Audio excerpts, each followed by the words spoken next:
Welcome to another episode. And last week I talked to you about Game Pass and how it was not allowed onto Apple's store. The same thing with Google Stadia, but who the hell plays that? Anyways, new rules have been implemented by Apple stating that services such as Google Stadia and Game Pass will be acceptable on their platform. However, there are stipulations. And these might actually prevent Game Pass from being implemented. The first one is that all the games on Game Pass have to be individually submitted to Apple so that they can rate them on their store. It cannot be part of this big old package that Game Pass is. Yes, they'll be able to link them to different games, but each game will have to be downloaded from Apple's iOS platform. These games will also have to have a special relationship with Apple. So if there's a certain game company or game manufacturer that doesn't have a relationship with Apple, then their game might not be included. But you will still have to pay Apple 30%. They want to make it so that every game has in-game purchases, and 30% of that profit will go straight to Apple.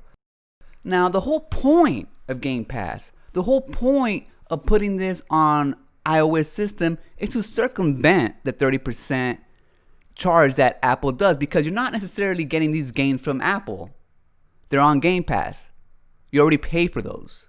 So all you really want is to download the app on Apple. I don't see this as a fig leaf at all. Rather, I see it as a way to make themselves look good in front of the judges right now. They want to make it look like they're compromising in the judge's eyes so that maybe he will favor them when he laid down the law. So even though they're technically allowing Game Pass to be put on their system, they're putting up so many roadblocks that it probably makes it impossible for Microsoft to do so. Me, I hope somehow they're able to get Game Pass on there because I'm a Mac user. I've never used PC. I had one before, but that was back in the day when they first came out. And once I got a Mac, I never looked back. So I don't game on PC. I'm a console gamer. However, I do have an iPhone. And it would be awesome to be able to take my Game Pass games with me wherever I go. So I'm hoping this is just a first step and somehow they're able to figure out a compromise that benefits both studios, both companies. And if this is the compromise and it works out in a way that I don't have to pay extra money for the game that I'm already paying for, Game Pass, then I don't see what the problem is. If they want to get their 30% cut in microtransactions, now that's between them and the game manufacturers and Microsoft. I don't know how that's going to work, especially with EA Play right now. I'm sure the whole point of EA putting their games onto Game Pass was so that they can increase their microtransactions on their games. Now, if they got to split it with Apple 30%, I'm not sure how that's going to work.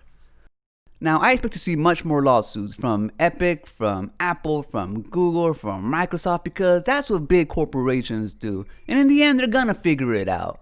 Now, I hope it benefits me, but I'm not quite sure it's going to.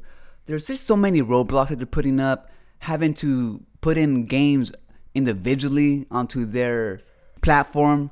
Probably is going to be the nail in the coffin. Because Xbox usually puts about 3 or 4 games on Game Pass every week or so. So just imagine them having to do that.